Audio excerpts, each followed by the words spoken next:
Assalamualaikum warahmatullahi wabarakatuh. Eh, Perkenalkan, nama saya Rifat Jorbeaki dengan NIM 122200052. Mungkin teman saya bisa berkenalan.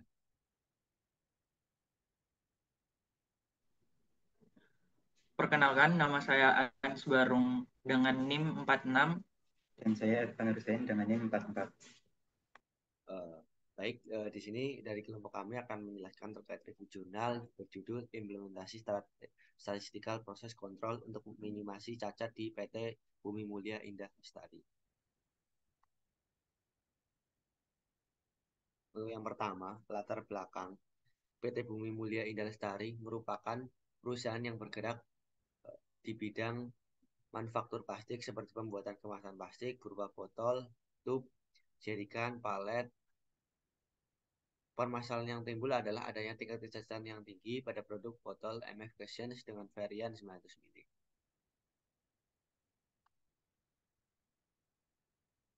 Selanjutnya, sumber dan dampak defek serta kaitannya dengan SPC sebagai tools atau sarana pemecahan masalah.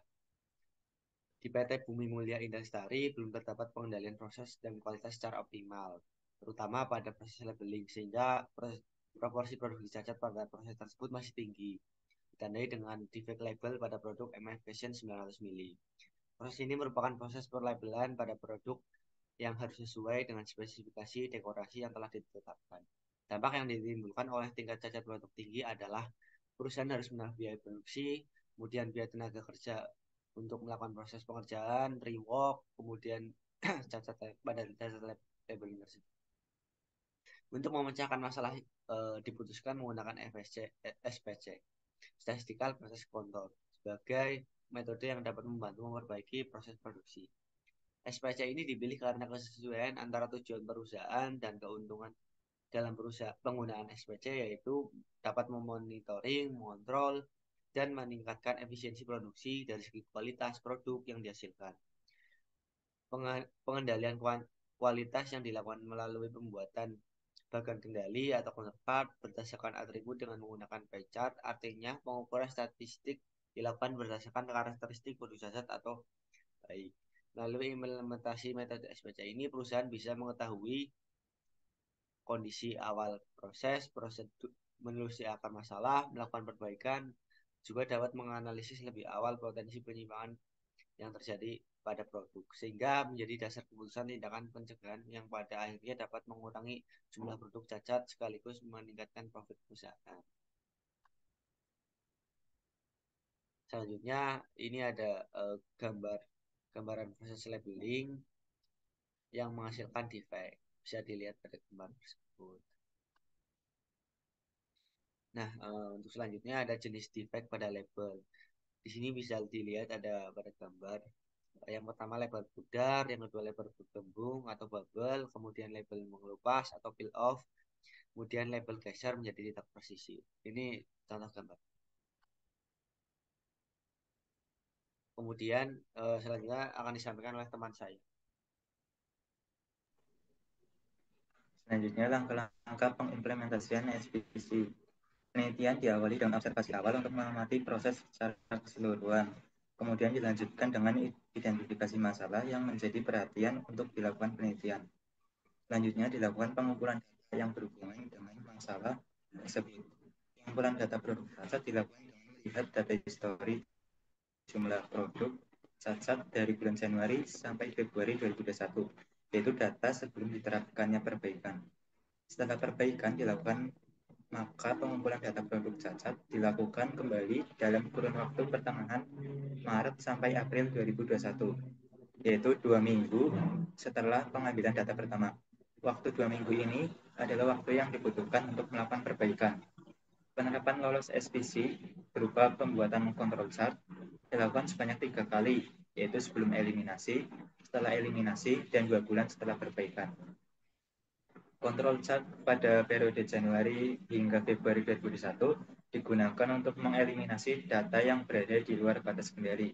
Data tersebut harus dibuang apabila hasil investigasi menunjukkan faktor penyumbang produk cacat tersebut merupakan actionable cause. yang artinya penyebabnya diketahui yang biasanya berasal dari material, manusia, metode, dan bisa diatasi dengan beberapa tindakan perbaikan. Pembuatan kontrol zat untuk periode Maret hingga April 2021 digunakan untuk melakukan uji hipotesis yang bertujuan melihat perbedaan antara bagian kendali pertama dan kedua. Bagian kendali pertama yaitu sebelum perbaikan dan bagian kendali kedua yaitu setelah perbaikan diterapkan. Tujuan dari uji hipotesis ini adalah untuk menentukan apakah bagian kendali atau kontrol chart kedua ini memang menunjukkan bukti bahwa rata-rata proses setelah perbaikan lebih baik atau tidak. Next.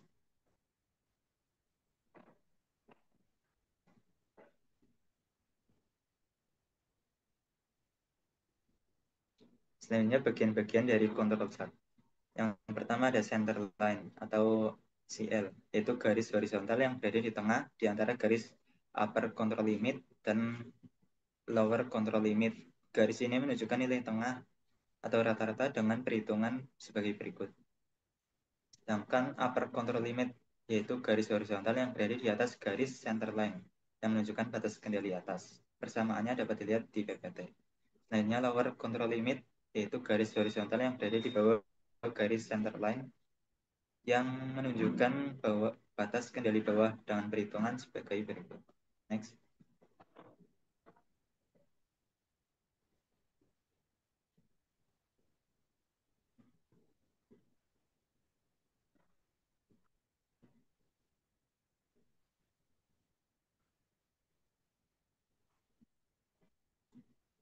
Selanjutnya untuk hasil perhitungan atau pie chart data periode Januari sampai Februari 2021 dapat dilihat pada tabel 2. Dari hasil perhitungan tabel di atas terlihat bahwa ada beberapa data yang punya proporsi cacat yang melebihi batas. Dalam hal ini upper control limit. Karena itu perlu diselidiki apa yang terjadi di pengambilan sampel saat itu. Dari pemeriksaan diketahui bahwa sampel keempat, ke-20 dan ke-22 telah di luar batas kendali akibat adanya assignable cause. Sehingga sampel ketiga waktu tersebut diputuskan untuk dibuang. Next.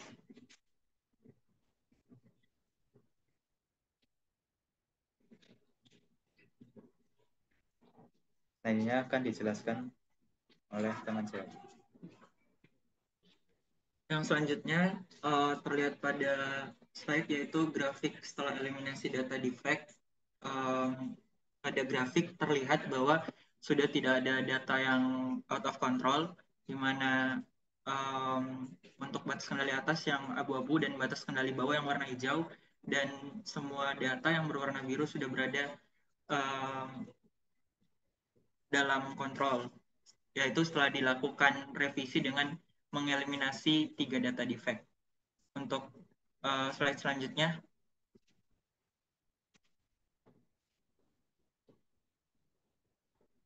Kemudian yang selanjutnya yaitu analisis dan upaya perbaikan. Dari hasil investigasi terkait jumlah dan jenis cacat, ditemukan 2 jenis cacat terbanyak yaitu bubble dan peel off, sebagaimana diperlihatkan dalam gambar pada slide sebelumnya.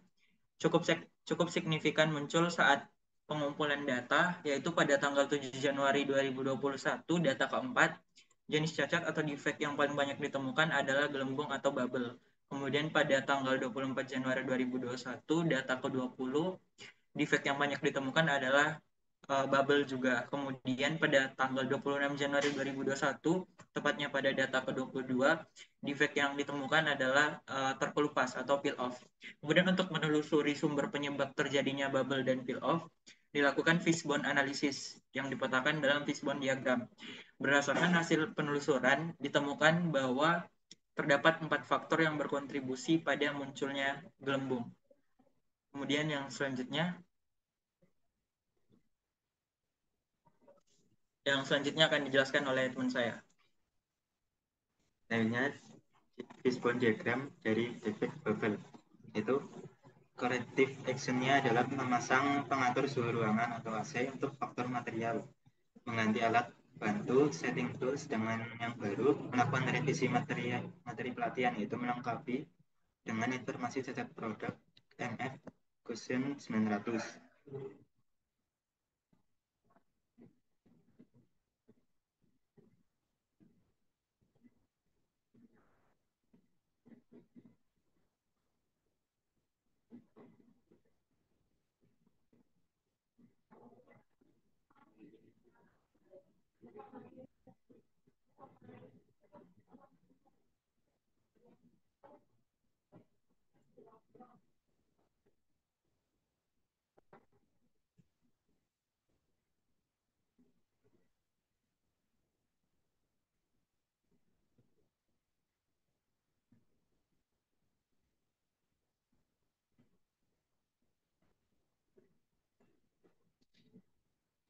Selanjutnya, sedangkan untuk penyimpanan label dicarikan lokasi penyimpanan yang lebih baik kondisi lingkungannya. Next.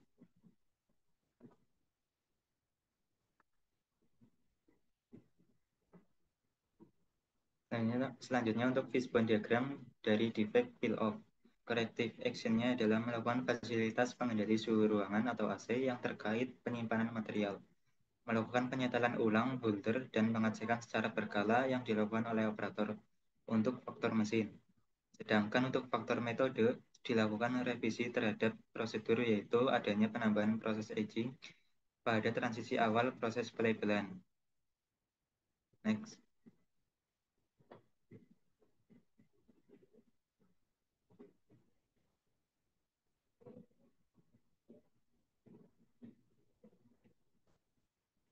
Akhirnya akan dijelaskan oleh teman saya. Kemudian yang selanjutnya yaitu hasil pasca perbaikan. Di sini pada sebelah kiri terdapat data hasil perhitungan setelah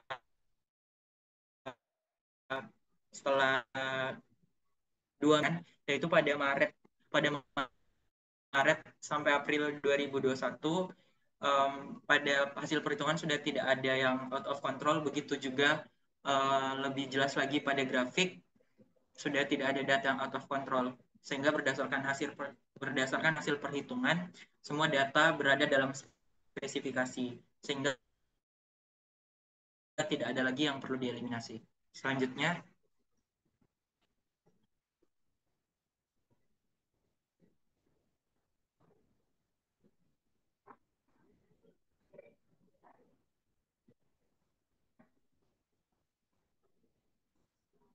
kemudian yang selanjutnya yaitu uji hipotesis P1 sama dengan P2, kemudian H1 yaitu kan proses perhitungan dengan tingkat kepercayaan dan set seperti pada slide.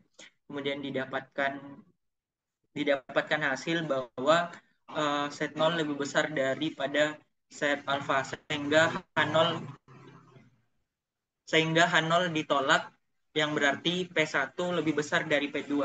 Artinya terjadi perbaikan terhadap proses dapat diverifikasi secara statistik, di mana dapat diperlihatkan bahwa perbaikan terjadi ditunjukkan dengan nilai P2 yang lebih rendah dari P1. Artinya ada proses penurunan defect setelah perbaikan. Selanjutnya, kemudian yang selanjutnya yaitu perbandingan sebelum dan setelah perbaikan. Nah, pada grafik ini yang warna biru itu data sebelum perbaikan, sebelum pengeliminasian, dan yang warna merah yaitu data setelah perbaikan dan setelah pengeliminasian.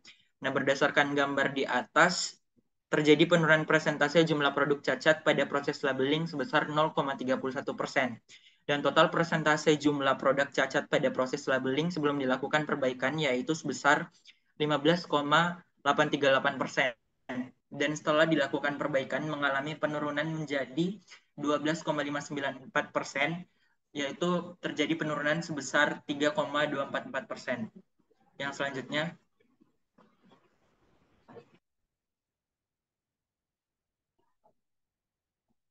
kesimpulannya yaitu kecacatan yang terjadi pada proses labeling dapat diminimalisir dengan mengatasi beberapa faktor penyumbang produk cacat, antara lain dengan penyimpanan label pada penyebabnya antara lain yaitu penyimpanan label pada gudang material kurang baik, kemudian kurang pelatihan pada tenaga kerja, dan belum adanya standar atau parameter dari operasional run-in mesin, serta proses pemuaian dari botol WIP MF Kasen 900 ml. Kemudian yang kedua, ada pun beberapa tindakan atau corrective action yang dapat dilakukan untuk mengurangi jumlah produk cacat pada proses labeling, yaitu yang pertama alokasi tempat untuk penyimpanan label MFKSAN 900 mili dengan pengatur kestabilan suhu berupa AC. Kemudian melakukan pelatihan dan sosialisasi operator mesin labeling terkait jenis cacat. Kemudian pembuatan dan penetapan parameter untuk operasional mesin dan melakukan tambahan proses aging.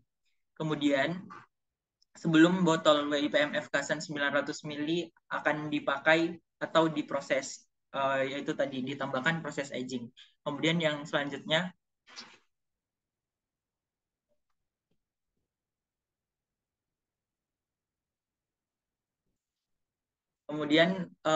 dari jurnal yang kami baca ini terdapat saran untuk penelitian selanjutnya.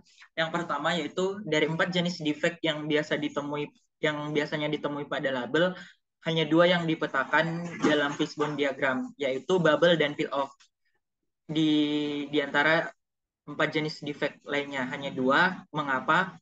Karena pada pengumpulan data kebetulan pada periodenya tersebut hanya 2 defect tersebut yang ditemui, sehingga penelitian selanjutnya mungkin bisa lebih menspesifikasi 2 jenis defect lainnya, yaitu label geser dan label pudar. Kemudian yang kedua yaitu penelitian ini masih berfokus pada penurunan presentase defect, yaitu sehingga belum berfokus pada zero defect. Meskipun hasil penelitian ini menurunkan presentase defect dari 15,838% menjadi 12,594%, namun masih tetap saja ada defect, di mana berarti hasil penelitian ini belum membantu perusahaan untuk mencapai zero defect, hanya membantu untuk penurunan persentase defect saja. Kemudian selanjutnya,